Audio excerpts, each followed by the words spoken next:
Welcome to the jungle, the oasis and the butterfly haven. Lovingly nurtured gardens that defy all that Scottish weather can throw at them are opening their gates for all. Sandra Dick takes a peek inside.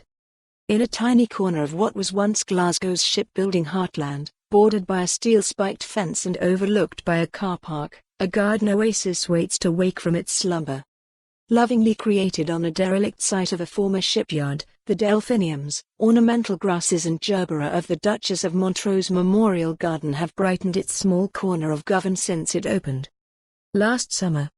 Normally restricted to a select few visitors, the city garden is tiny compared with the manicured grandeur of Gardyne Castle, 100 miles north in Angus, with its perfectly pruned nut garden, bluebell wood, fishpond and immaculate lawn. Meanwhile, at the rear of a fairly ordinary semi-detached house in an ordinary street in Ayrshire, there's an extraordinary garden growing. Exotic tree ferns, towering bamboo and feathery palms have turned what was a bog-standard Scottish back garden with typically crumbling shed and untamable ivy into a mini tropical jungle. For gardeners who have not been blessed with a single green finger, these and dozens of other lovingly nurtured and weather-defying gardens are either something to aim for or a reason to just throw in the trowel.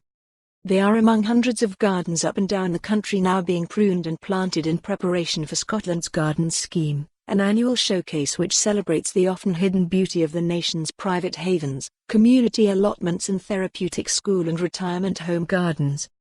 Many of the 526 gardens taking part are labours of love, growing in defiance of wild Scottish weather and carefully cultivated by gardeners more likely to be found dusting the rose bushes than relaxing on a recliner wondering why the freesias have died.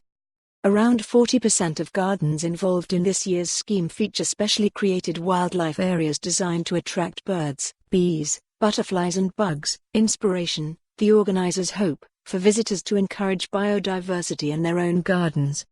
The scheme sees gardens open to visitors at certain times throughout the year or by appointment, and includes 89 which will open for the first time, among them social support charity the Precial Trust's Govan Garden. Some seem to defy the odds. At the most northerly garden, Norbieth Burnside in Sandnes, Shetland, Chinese tree peonies, shrub roses, lilies, hellebores, and grasses from New Zealand thrive despite the exposed landscape.